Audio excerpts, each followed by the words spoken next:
Happy Halloween, everyone! This is Marshall Dion, and we're going to be doing another creepypasta. And this one is about a famous creepypasta mythos called the Rake. Want to know what it is? Well then, let's not waste any more time and get straight to the story. During the summer of 2003, events in the northeastern United States involving a strange human-like creature sparked brief local media interest before an apparent blackout was enacted. Little or no information was left intact, as most online and written accounts of the creature were mysteriously destroyed. Primarily focused in rural New York State and once found in Idaho, self-proclaimed witnesses told stories of their encounters with a creature of unknown origin. Emotions ranged from extremely traumatic levels of fright and discomfort to an almost childlike sense of playfulness and curiosity. While their published versions are no longer on record, the memories remain powerful. Several of the involved parties began looking for answers that year. In early 2006, the collaboration had accumulated nearly 24 documents dating between the 12th century and present day, spanning 4 continents. In almost all cities, the stories were identical. I've been in contact with a member of this group and was able to get some excerpts from the upcoming book. Now, this story is from a suicide note in 1964. As I prepare to take my life, I feel it is necessary to assuage any guilt or pain I have introduced through this act. It is not the fault of anyone other than him. For once I awoke and felt his presence. And I once awoke and saw his form. Once again I awoke and heard his voice, and it looked into my eyes. I cannot sleep without fear of what I might next awake to experience. I can never wake. Goodbye. Found in the same wooden box were 2 empty envelopes addressed to William and Rose, and 1 loose personal letter with no envelope. Dearest Linny, I have prayed for you. He spoke your name. This next story is a journal entry in 1880, but it was translated from Spanish. I have experienced the greatest terror. I have experienced the greatest terror. I have experienced the greatest terror. I see his eyes when I close mine. They are hollow, black. They saw me and pierced me. His wet hand. I will not sleep. His voice. Apparently, his voice is unintelligible. This next story was from a mariner's log in 1691. He came to me in my sleep. From the foot of my bed, I felt a sensation. He took everything. We must return to England. We shall not return here again, at the request of the Rake. Now, this is a story from a witness in 2006. 3 years ago, I had just returned from a trip from Niagara Falls with my family for the 4th of July. We were all exhausted after a long day of driving, so my husband and I put the kids right to bed and called it a night. At about 4 a.m., I woke up thinking my husband had gotten up to use the bathroom. I used the moment to steal back the sheets, only to wake him in the process. I apologized and told him though he got out of bed. He returned to face me. He gasped and pulled his feet from the end of the bed so quickly his knees almost knocked me out of the bed. He then grabbed me and said nothing.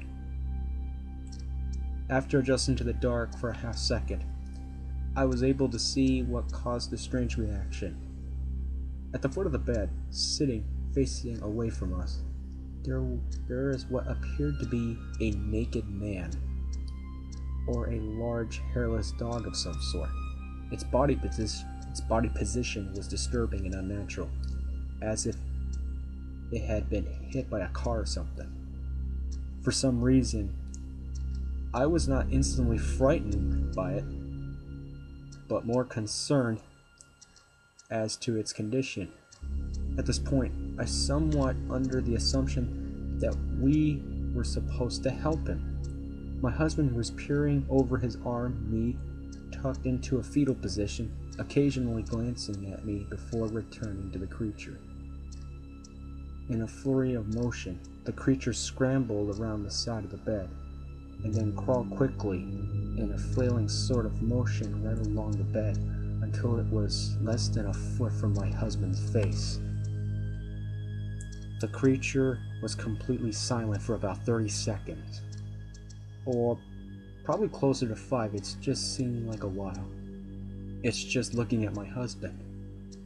The creature then placed its hand on his knee and ran into the hallway, leading to the kids' bedrooms. I screamed and ran for the light switch, planning to stop him before he hurt my children.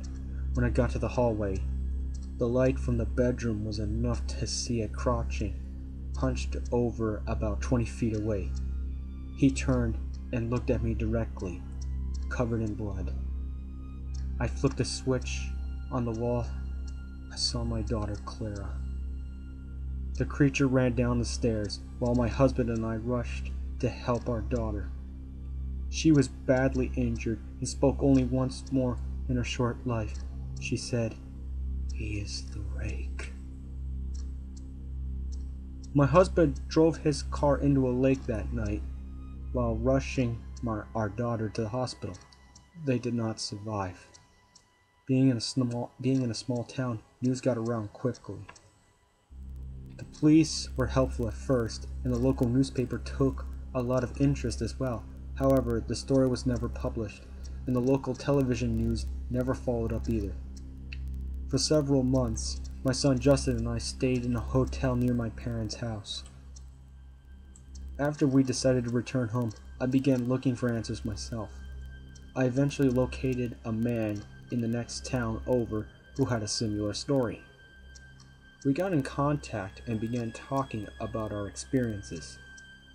We knew 2 other people in New York who had seen the creature we now refer to as the Rake. It took the 4 of us about 2 solid years of hunting on the internet and writing letters to come up with a small collection of what we believed to be accounts of the Rake. None of them gave any details, history, or follow-up. One journal had an entry involving the creature in its first 3 pages and never mentioned it again. A ship's log explained nothing of the encounter, saying only that they were told to leave by the Rake. That was the last entry in the log. There were, however, many instances where the creature's visit was one of a series of visits with the same person. Multiple people also mentioned being spoken to, my daughter included. This has led us to wonder if the Rake had visited any of us before our last encounter. I set up a digital recorder near my bed and left it running all night, every night, for 2 weeks.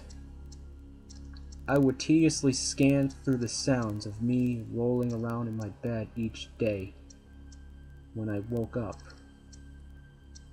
By the end of the 2nd week, I was quite used to the occasional sound of sleep while blurring through the recording at 8 times the normal speed. This still took almost an hour every day. On the first day of the 3rd week, I thought I heard something different. What I found was a shrill voice. It was the Rake. I can't listen to it long enough to even begin to transcribe it. I haven't let anyone listen to it yet. All I know is that I've heard it before, and I now believe that it spoke when it was sitting in front of my husband. I don't remember hearing anything at the time, but for some reason the voice on the recorder immediately brings me back to that moment. The thoughts must have gone through my daughter's head and made me very upset. I have not seen the Rake since he ruined my life, but I know he has been in my room while I slept. I know in fear that one night I'll wake up to see him staring at me. Wow, that's another long creepypasta biting the dust, and this one is actually pretty good. I mean, there's been a lot of mythos about the Rake. I mean, there's even been photos, he's even appeared on news videos that they say that it's actually the appearance of a strange creature that people can't seem to barely make out. It's kind of like the chupacabra in some way, because I mean, there's probably a lot of strange mythical creatures out there that people can claim to see, you know, but since I live up here in the state of New York, I bet the Rake actually goes around quite a lot if you're into like probably into like internet stories and all that sort of stuff. So anyways, before I close out here, I have to say that I'm probably not going to be able to get all my creepypastas done before midnight, so I'll probably do at least a few more after Halloween. So anyways, I just want to say happy Halloween to everyone, and this is Marshall Dion signing off for now.